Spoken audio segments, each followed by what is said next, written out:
Welcome to the My Rules Are Better podcast. I'm Tom Barbalet.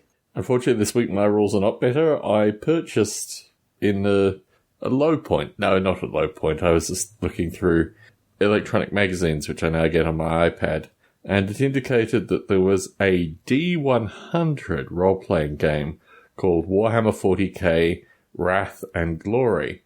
And it's a game that enables you to play orcs, amongst other things. So I ordered the book. I don't think it was too expensive. It's been licensed by Games Workshop, so it's not from Games Workshop specifically. But it's a pretty hefty book. It's certainly way too hefty for my bedtime reading requirements.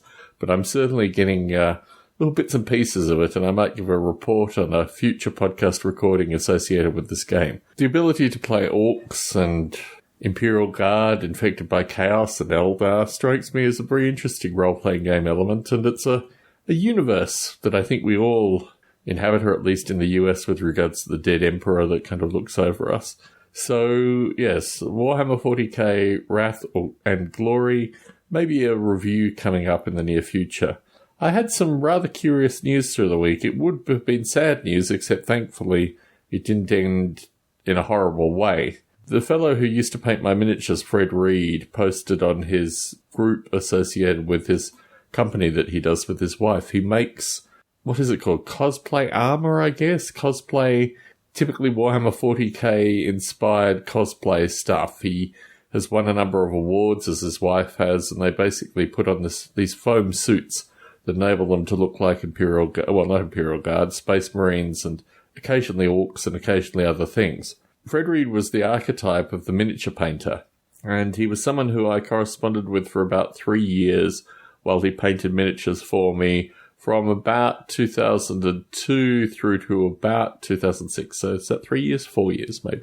And I have a number of his miniatures in my collection packed away next to my Sauter, amongst other things. So I've had a friendship with Fred Reed, but on Facebook I know him through his and his wife's company now, because we were direct friends on Facebook, but then I think he removed that because I was no longer a customer of his. And really, honestly, I didn't need to be friends with Fred Reed on Facebook. It was perfectly acceptable for me to maintain a connection with him through his company.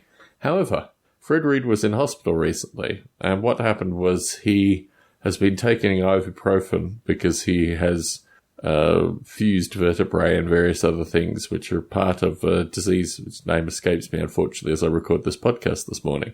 But anyway, he'd taken a lot of ibuprofen, as many people do, in order to deal with pain. I don't find it particularly effective, but a number of people do find it effective. And he hadn't worn a mask when he did his foam cutting, and he lamented that he periodically forgets to wear the mask and he just keeps blowing his nose and dealing with that stuff. Well, anyway, he had a nosebleed, and it was a nosebleed that didn't stop, and ended up with him in the hospital after about 4 hours, I think 4 to 6 hours of constant bleeding from his nose, which is just a horrible situation. What had happened was the foam particulates that he had been cutting had gone into his nose and had cut up his nose and nasal passages. Well, maybe just his nose, I don't know. Anyway, that in combination with the ibuprofen, which stops the platelets from forming, meant that he was bleeding out his nose, and thankfully got to the hospital in time that they were able to stop the bleeding and he was able to survive. But the whole thing with regards to miniature painting is very curious. Most of the miniature painters that I've known have had really severe pain through it. It's a very detailed, meticulous process. My man, Rochi, his name rhymes with crotch, also has severe pain and has the same spondylitis, I think is the name of the disease that he and Fred Reed share. So they both have the fusing of the vertebrae and just horrible, horrible stuff.